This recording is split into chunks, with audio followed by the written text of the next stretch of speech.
Pemirsa, sekarang kita sudah memasuki musim pancaroba. Sebentar-bentar panas, sebentar-bentar hujan pemirsa. Dan kadang-kadang ini dapat mempengaruhi kesehatan tubuh kita. Nah, kali ini saya akan berbincang sehat bersama dengan Dr. Ronald Irwanto. Beliau adalah dokter spesialis penyakit dalam, konsultan penyakit tropik dan infeksi.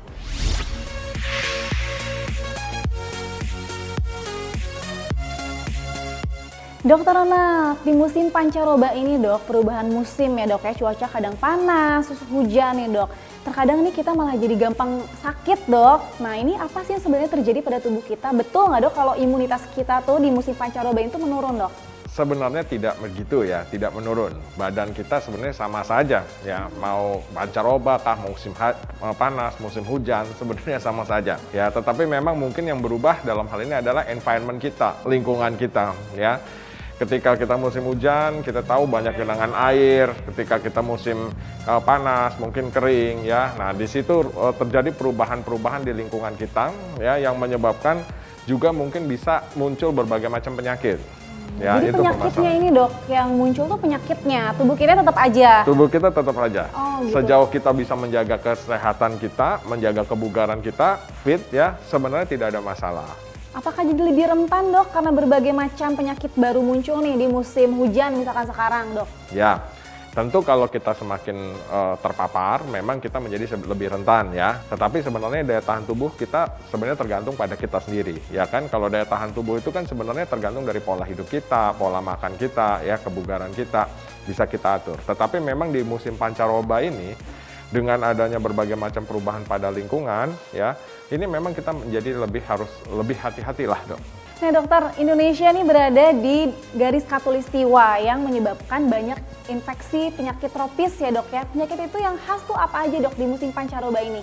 Ya, yang banyak di musim pancaroba ini ya kemungkinan demam berdarah nih. Ya, kita harus waspada demam berdarah ya. Kita bersyukur akhir-akhir ini COVID mulai turun ya. Tetapi hati-hati juga di musim pancaroba ini karena kita merupakan negara tropis dan berada di kawasan khatulistiwa ya. Nah, ini demam berdarah mulai bermunculan. Ya, ini kita harus hati-hati karena penyakit ini juga merupakan satu penyakit musiman. Ya, musiman mungkin 2 tahun, 3 tahun sekali yang datang ke Indonesia. Ya, apalagi COVID sudah turun nih, kita sudah mulai agak tenang ya. Tapi mungkin demam berdarah juga kan gejalanya demam tinggi juga ya dok ya. Apalagi untuk anak-anak ini menjadi suatu hal yang menakutkan bagi orang tua dok. Gitu.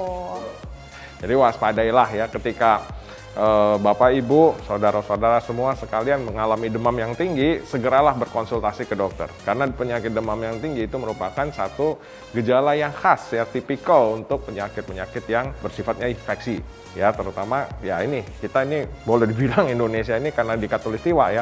Mungkin nggak cuma kita, Malaysia, Filipina, ya ini kita boleh dibilang merupakan negara-negara yang kaya dengan penyakit infeksi. Oleh karena itu kita individu yang hidup di daerah-daerah khatulistiwa harus ekstra berhati-hati dan tetap harus menjaga kebugaran tubuh kita. Ya, betul sekali. Selain demam berdarah dok, ada apa lagi dok penyakit infeksi tropis yang kadang-kadang mungkin orang nggak sadar gitu dok? Apa dok yang banyak?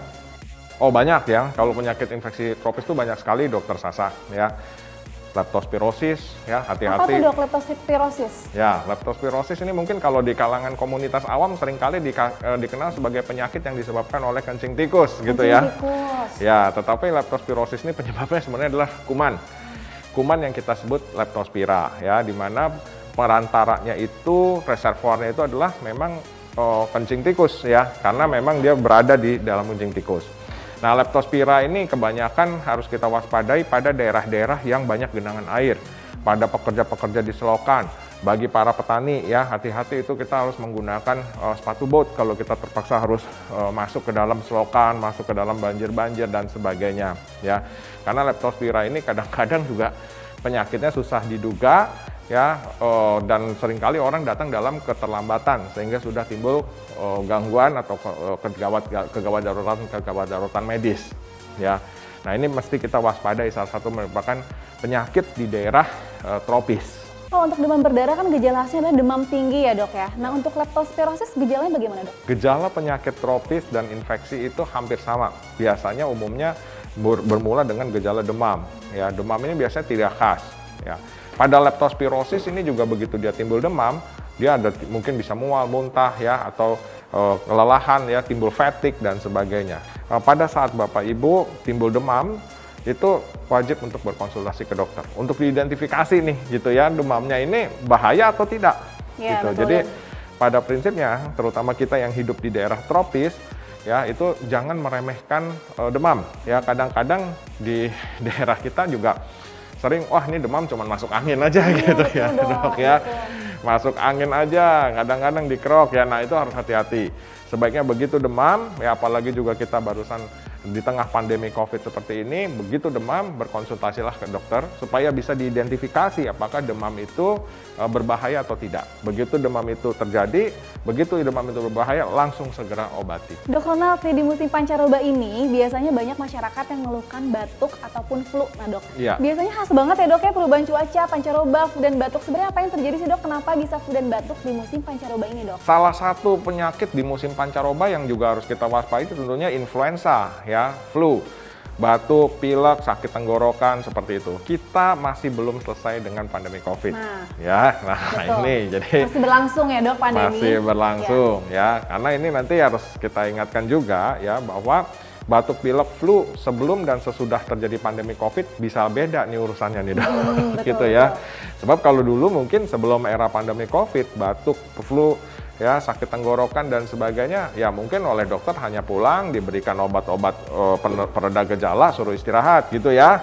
Tetapi saat ini di era pandemi ini hati-hati, begitu Bapak Ibu saudara sekalian batuk, pilek, flu, maka akan diswab untuk dikategorikan ini COVID atau bukan, dan itu wajib di semua negara.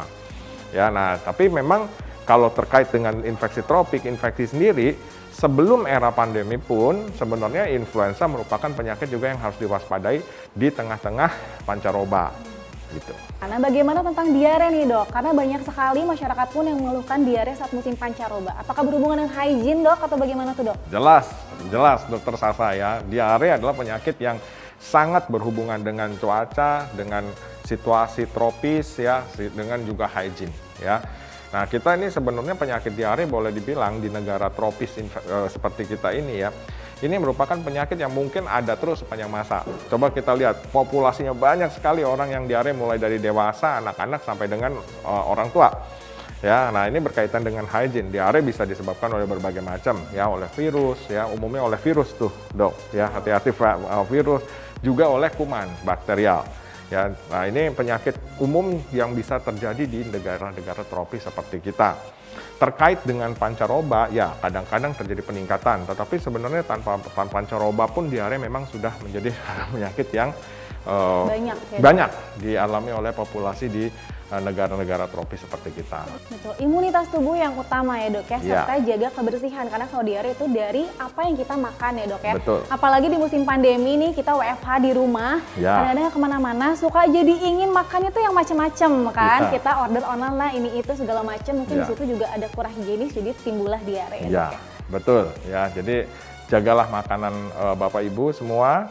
Ya, pastikan bahwa makanan dimasak dengan matang dan pastikan makanan juga memang bersih. Pemirsa, tadi adalah pemaparan dari Dr. Ronald penyakit apa saja yang dapat ditimbulkan di musim pancaroba ini. Nah, sekarang Dr. Ronald akan memberikan tipsnya nih agar tubuh kita dapat tetap fit di musim pancaroba ini. Dokter, silakan. Pemirsa semua di rumah, tips untuk hidup sehat sebenarnya tidaklah sulit. Ya, yang pertama cukupkan istirahat, cukupkan nutrisi. Jangan merokok, hindari alkohol, cukupkan olahraga, dan yang paling penting tetap untuk positive thinking. Ya, ini kita masuk di era pandemi ini banyak orang yang negatif nih, banyak orang yang ketakutan, was-was ya dok ya. Was-was ya. Kita tetaplah pada protokol kesehatan yang digalakan oleh pemerintah ya. Kemudian lakukan vaksinasi dan tetap semangat, tetap positive thinking dengan segala kedisiplinan dalam protokol kesehatan. Nah, itu tips kita untuk hidup sehat di musim pancaroba ini. Pemirsa, itu tadi perbincangan saya dengan Dr. Ronald bagaimana agar menjaga tubuh tetap sehat di musim pancaroba ini. Saya Dr. Sabrina Raisa bersama dengan Dr. Ronald Irwanto, spesialis penyakit dalam konsultan penyakit tropik infeksi untuk Hidup Sehat Plus.